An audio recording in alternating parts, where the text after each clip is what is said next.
When Chris Masseys first started theorising about the construction process involved in building the pyramids, much of what shaped his ideas and then formulated his process was already evident and established. The pyramid precinct was already there, 22 feet wide and 33 feet deep. There was evidence of a canal, and there was a covered causeway.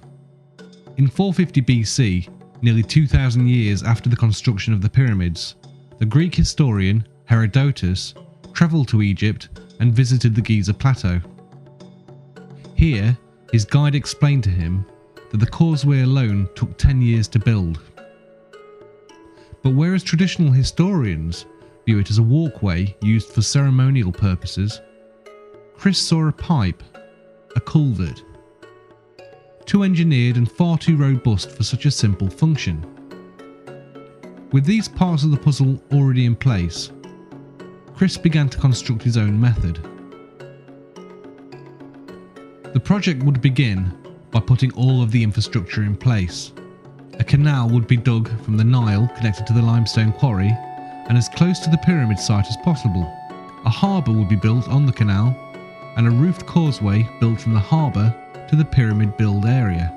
A moat, that is the precinct, would be dug around the limestone outcrop and filled with water. The workforce would be told that any rock protruding through the water needs chipping off.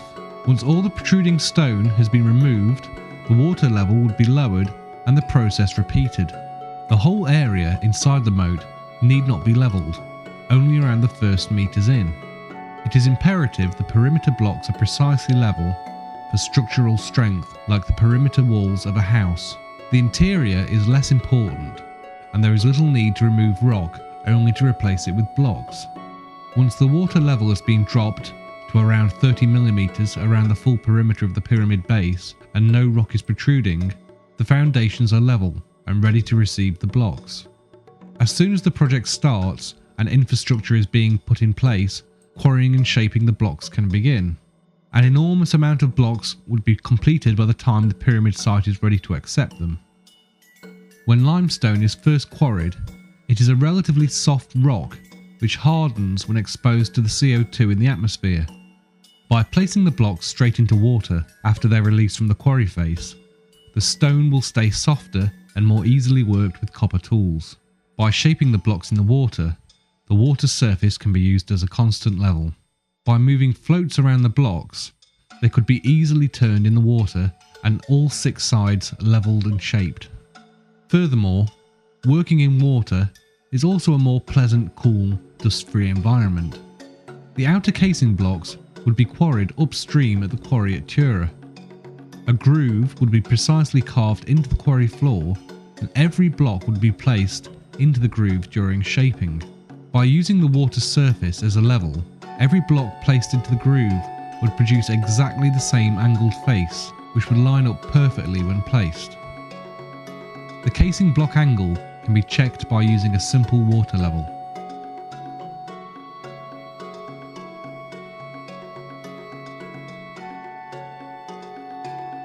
The quarrying process can take place all year round.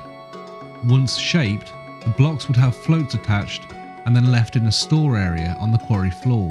Ideally, the floats would be made from cedar wood.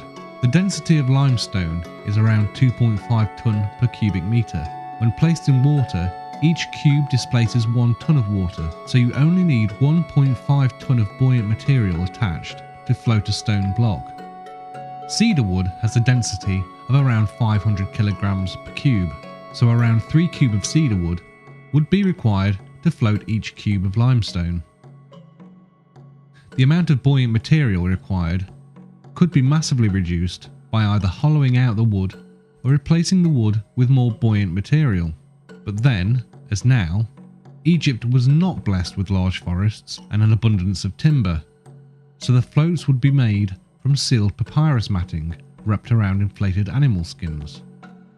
Papyrus grew in abundance, and the whole population knew how to work it, making everyday products from shoes to curtains with it. Papyrus buoyancy properties were well known and had been used for millennia to make simple rafts. Animal skins were commonly used to store liquids such as wine and water. When empty and inflated, They make excellent floats. By having the floats pre-attached to the blocks, they would float in the water, not on it, so saving thousands of man-hours trying to load the multi-ton blocks on top of unstable rafts. The blocks would require far less buoyant material to float them in the water due to the Archimedes principle of displacement. No blocks will be lost to the river floor due to capsizing, as any block floating low can just have more buoyancy attached. If floating a few tons of stone blocks seems improbable to you, then consider right now we have oil tankers sailing on the oceans weighing several thousand tons. When it comes to size and weight, anything can float. The majority of the pyramid building workforce would have been farmers and only available during the 3-month flood season when their fields were underwater and unworkable. When flood season begins, the Nile would rise and deepen the water in the quarry floor. Thousands of blocks would float up, ready for transportation. Multiple blocks could be roped together and using either men in simple reed boats or cattle on a towpath be dragged up towards the Giza harbour. Leading from the harbour all the way up to the pyramid precinct is a covered causeway. The causeway is like a water pipe and totally filled with water from bottom to top. The bottom of the causeway has 2 gates built into it. The lower gate is level with the water in the harbour, while the upper gate is around 8 metres further up the causeway at a much higher level. The higher gate is closed, sealing off the pipe and holding all the water in above. The lower gate is then opened. Although the upper gate stands on a higher plane than the lower gate, the water will stay in place because it is not exposed to atmospheric pressure. It will act like water in a glass pint pot when turned upside down in a water-filled sink, with the water staying in place even though it's above the sink's water level. Atmospheric air pressure is the equivalent of a 25-foot high column of water. With the bottom gate open, blocks can be floated into the causeway. When the space between the 2 gates is full of blocks, the lower gate can be closed and the upper gate opened. The blocks will then float upwards towards the water-filled precinct. Due to the pressure of water on the bottom gates, an extra pair of gates would be built around halfway up the causeway to reduce this pressure. An endless rope could be thread through the floor of the causeway and the blocks attached to speed up the flotation through the tube. After levelling the precinct, the moat would be semi-refilled with water. The blocks would float up the causeway and into the water-filled precinct. The first blocks to be placed are Tura-angled casing stones. They would be floated around the precinct and lowered into position along a precise, remarked line. When building a house, the perimeter brickwork is placed first to give the building its precise shape and strength, with the roof sitting on the perimeter brickwork and the majority of the internal wall not being load-bearing.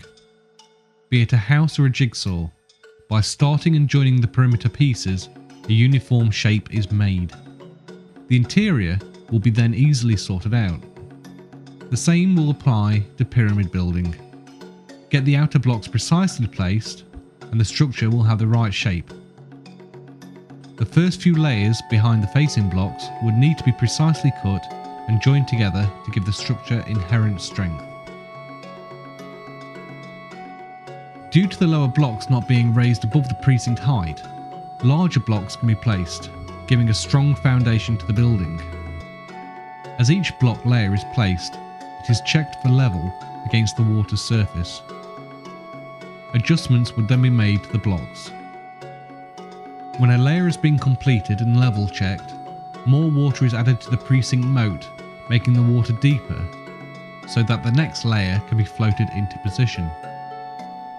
This process would continue until the water is level with the top of the precinct wall, which was around 8 meters high.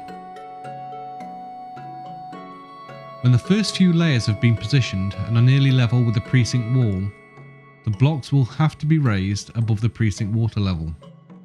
By building a lift shaft onto the side of the pyramid, you would recreate a similar structure to the causeway. Again, build 2 separated gates at the bottom of the shaft, fill the shaft with water, and again close a second gate to hold the water in the shaft. Open the first gate and float in numerous blocks, then shut the first gate, open the second gate, and the block will float up to the summit of the pyramid. To keep water pressure down on the lower gates, every 15 meters or so, additional pairs of gates will be built into the shaft. Here we see blocks floating up the water lift shaft.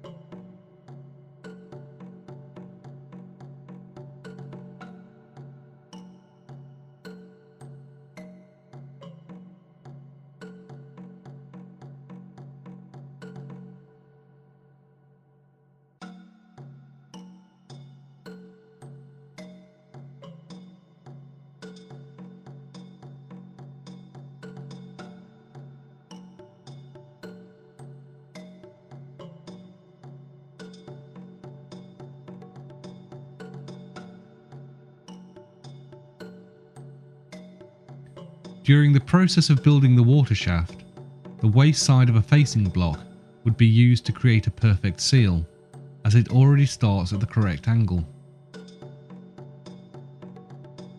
Here we see the process of extending the water shaft as the builders complete a layer of the pyramid. The final facing blocks are moved into place and the temporary wall is extended above.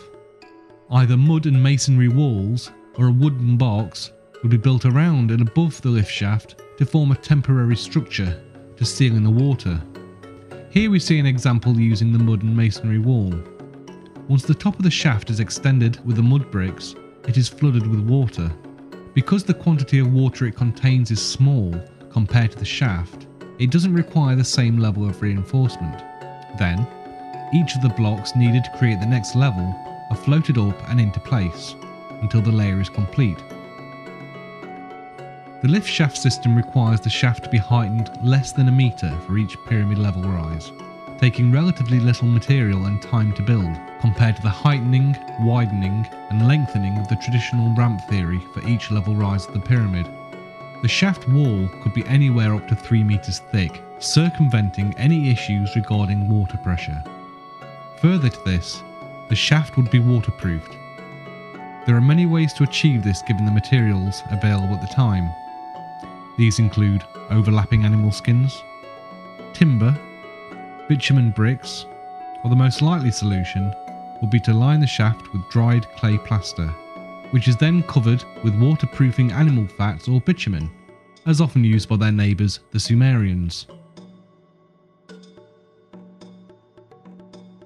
After a layer is completed, a gully is built around the perimeter of the upper level. It is made watertight by lining the floor and walls of the gully with mud and let the scorching Egyptian sun bake the clay dry. Once dried, the gully can be filled with water. Levels can again be taken and extra mud applied to the gully floor to make minor adjustments. The lift shafts would be extended to join the gully. Blocks can then be floated up the shaft and into the gully and then be floated anywhere around the pyramid. The most difficult part of pyramid building is raising the multi-ton blocks hundreds of feet into the air, which the water shaft does relatively easily. Once the blocks are up to the high level, they could just be pulled on rollers or dragged on a wet mud floor into position. But as water-filled gullies would already be in place to check the structure for levelness, it could be extended and used to float the blocks directly into position. Due to the enormous amount of blocks on the lower levels, a lift shaft would be built on all 4 sides to speed up the erection process. The perimeter casing blocks are floated into position first, and then a small wall is built on top to form a gully. This image shows how the pyramid site would look during erection. A deep water gully would be required if the majority of the floats are stacked on top of the blocks. They could then be positioned tight next to each other as pictured. If, however, the floats significantly sail past the side of the blocks, a shallower gully system could be used and positioned as in the picture. There is significant evidence that spring water bubbled up under the pyramid, fed from the water of the significantly higher Lake Maurus, as a natural spring from the lake lies directly underneath the pyramid. A tunnel could have been built down to improve water flow, and as the pyramid structure rose, internal tunnels were extended to help the water flow to higher levels. As the pyramid got higher, water pressure would slowly reduce, so smaller extension channels were built upwards from the king and queen's chamber to raise the water even higher, to eke out as much water as possible. If this was the case, then the water could have been gravity fed through the interior shafts in the Great Pyramid, filling the upper gullies and shafts. Only the highest few levels would need the water bucketing up. If the spring waters were not available, then lines of people could pass buckets of water up the structure. It is likely that these workers would be shaded by reeds suspended above them to protect them from the heat of the sun.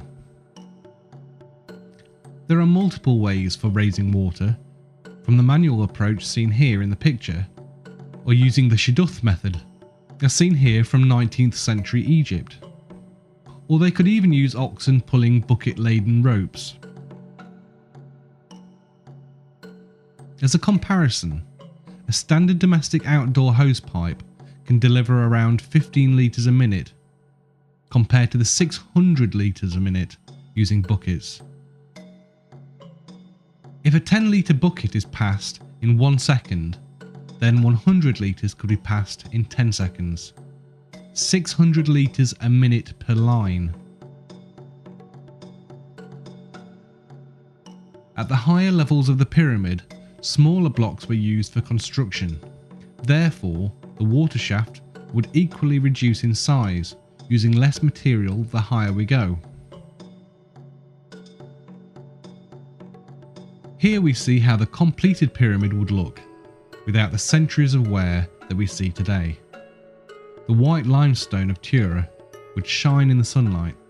Here we see the traditional view of pyramid building, with thousands of men dragging staggering weights up an enormous ramp which would take millions of tons of material to construct. Once completed, this enormous ramp would need to be demolished and the material dispersed, compared to the easily demolished lift shafts which could be smashed from above and act like a rubbish chute. Evidence is beginning to surface that lends itself to the theory of using water shafts for moving the blocks to the pyramids. The picture you see here is of a roofed causeway that was discovered near Snefru's bent pyramid. The walls are almost 3 meters in height and 2.5 meters wide. This type of causeway is just like the kind that Chris imagines with his theory. Well, how about this? Here we see the well-preserved causeway at the Pyramid of Unis. Why were the walls built so strong and thick, and such large roof slabs used just to create a walkway?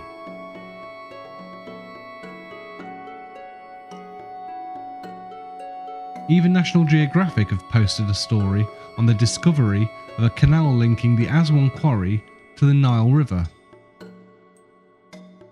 Another article in the Telegraph reports that scientists have discovered the secret that allowed Angkor Wat, a famous 1,000-year-old temple complex in Cambodia, to be constructed far faster than should have been possible, using canals.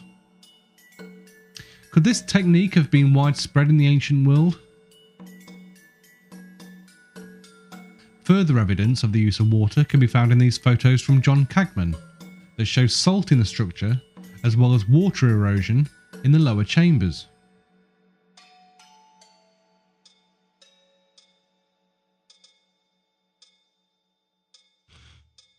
Compelling new evidence is now coming to light that there were significant, large high-pressure springs bubbling up on the Giza plain at the time the pyramids were built. These high-pressure springs were fed by a huge underground aquifer, fed at the time from the faster-running deeper Nile. We also have supporting evidence to the flotation theory in the discovery of connection bosses. As you can see in the image, these bosses have been found on various pyramid blocks, much like the modern day lifting lugs. Because of their orientation, it is clear that they would be used to suspend the blocks from above, as would be the case with flotation. Other evidence that lends credence to the flotation theory is the fact that throughout the pyramid structure, salt and water-based impurity has been found. This points towards the notion that there was a lot of water contained at some point within the pyramid structure. Finally, it has been known for some time that the Great Pyramid has very subtle concave sides. This is only visible with the correct lighting conditions as seen here. Could this be evidence of the water shaft? For a deeper look into the water shaft theory, then please read the book.